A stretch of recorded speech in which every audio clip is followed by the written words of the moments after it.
Hello. Today we are going to deal with the types of planning the metropolis. We are going to deal with the strategic and the structural type of planning of the metropolis. There are two different ways, and we must be aware of that. And many times professionals don't know how to handle both of those ways. No? The strategic approach to the metropolis is a holistic approach. You have to deal with all the elements of the metropolis: governance, economic, social, physical, and so on. No? And you have two ways of doing that strategic planning: by words or by figures. The way you do the strategic plan by words is getting together all the people knowledgeable about the metropolis, decision makers, professionals, people in office and academics, no? And discuss what is the future of the metropolis. The way to do it with figures is making the analysis of the quantitative elements of the different sectors of the metropolis, and then extrapolating to the future, and we will see that. No?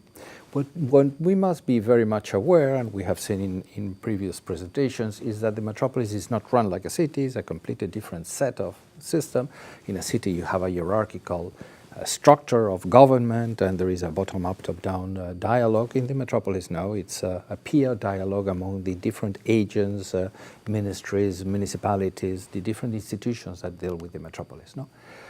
And that kind of dialogue affects the way you will do this kind of strategic planning of the metropolis, because you have to keep in mind that every one of these peer elements of the metropolis has their own rights, competences, and decision-making, and you have to structure that dialogue. So in the strategic approach to the metropolis, you have the whole system, you have the different components that you have to deal with, and when you are working in the framework of a strategic word plan, what you do is you put together these people. In the case of Madrid, it was the 400 most important decision makers on the metropolis, but you don't have to have a round table of 400 people. You organize that in different phases, 1, 2, 3, 4 phases, and you invite to each table the people that are knowledgeable in the sector or the aspects that you are going to deal with in that phase. And what you do is first you look at the problems and potentials of the metropolis. You make this analysis by thinkers mainly, you know, they are professors, academics. Then you go to look into the factors that are causing that problems or which are affecting that potential. And you have people in charge of practical decisions, director generals of many of these institutions that understand what is going on. No? Then you look at the actions which are required to minimize the problems and to maximize the potentials, and then those are the really the guys that have the authoritas in the metropolis, the capacity of that decision making, presidents, CEOs of maximum level, and so on. And then you decide what programs have to be implemented to minimize the problems and to maximize the potential. No? And these peoples are really the ones which are in charge, responsibility of running things, more of the CEOs, and they are more into the implementers, the potestas. The authoritas and potestas is the difference Plato makes between authority. You have potestas, which is the military authority, that you give an order and it's implemented. And you have the authority, the authoritas, which is when the authority is more intellectual than the rule of the militaries. You have to convince someone, you have the authority, intellectual authority. So in the metropolis, you are working more into the authoritas. You really have to dialogue and convince people that that's the best way forward for them and for everyone else. No? And instead of the potestas, which is much more the hierarchical structure when you give an order and it has to be implemented. So this way of dealing is necessary and essential in the way you strategize the metropolis by words. When you are dealing with figures, you are dealing much more into a technical realm. No? What you are really is making a sector analysis of the evolution of the economy, of the problem of the economy, of traffic or housing. We will probably in the future have a specific look at how you plan housing, how you plan traffic, and so on. But you make these relevant components, sector analysis through statistics and so on, and you make a formula, regression formula, that you weight the factors that are affecting those elements. And with those factors, you make a mathematical model and you realize how those factors weight into the equations. And if you move one of the factors, you see what is going to be the reaction in the other aspects of the equation. And then you calibrate that model to see that your model is right. And then you will be able to run the model. And if you want an outcome, you will be able to see what are the factors that you have to change, what are the policies that you have to implement to change those factors to get the outcome you need. You see, it's a very technical approach, much more expensive than the strategy of words, but it really works, and both of them can be complemented. You can do both if you have time and money for that, but these are the two main approaches to strategic planning, and you are dealing with all the sectors of planning.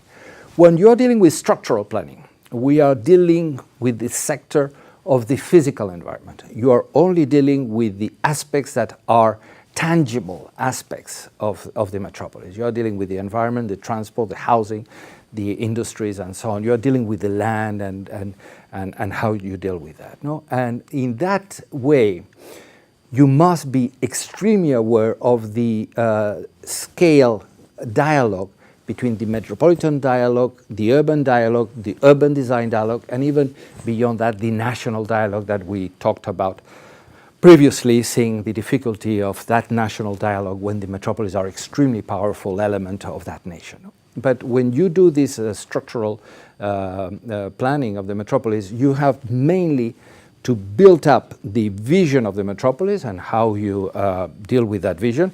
We will see in the further presentations in the future how to deal with that scale. You have to deal with the urban scale, and then you have to deal with the very local scale of designing the TODs, transit-oriented development centers, or urban centralities, as we call them in Europe. So you have the digit, you have the whole metropolis, which is the metropolitan scale, 150,000. Then you have the urban scale, which is the digit of the metropolis that you have to dialogue with the mayor, how that digit will implement well within the mechanism of the metropolis. And then you have the specific design of.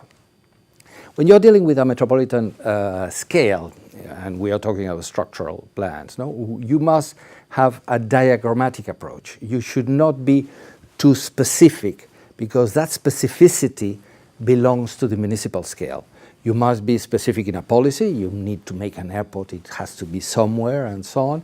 But you must work in a diagrammatic way, in a way to avoid the ultimate impact of not in my backyard. You are dealing with strategies at metropolitan level, and you are not dealing with the plot itself, with the specific of the plot. And what you should not do is infringe the urban situation, and you should leave to the municipalities to do their own urban approach. And so regulatory land use plans should be done by the municipalities. You can provide them with a location schematics that we will see in the future, but you should not be too much involved unless it is a metropolitan issue, like a train or like a highway or like an airport or like a huge university or stadium, so on. You should not be too much involved in the definition of the regulatory land use plan. That is up to the municipalities. Let me point that a metropolis is composed both of hardware and software. It's like a computer. The hardware is the infrastructures, the housing, the roads, the all which is built. That is the hardware of the metropolis. But the software of the metropolis is the logiciel, as the French say, the software of the metropolis. That is the programs and the data bank. No? And what is worth in a computer is not the hardware. A hardware is $1,000, $2,000. No?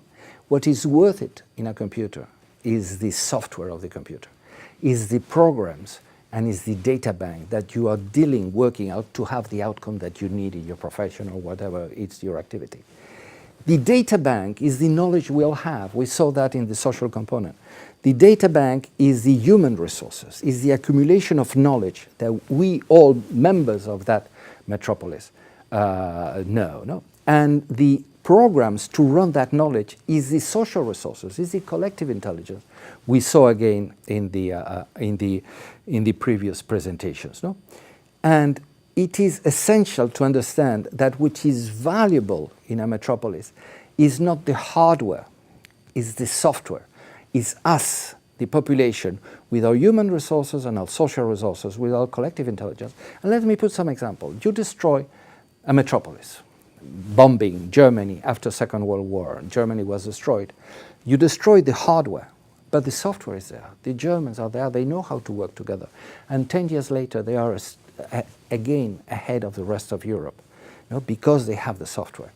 You destroy the hardware of a city like Port-au-Prince in Haiti by an earthquake, and there is no software in Port-au-Prince. So we can be 30 years investing in hardware and trying to make hardware for Port-au-Prince, and we will not achieve it. Another country like Chile, they had an earthquake which was even worse than Port-au-Prince and Haiti. And in 1 week, you don't hear any more about the earthquake of Chile because they have the collective intelligence, they have the software, they have the social resources, and they were able to implement solutions to the immediate needs of having the schools pulled down. They were able to track the old school buses and give the classes in the school bus. So you see in the metropolis what is important.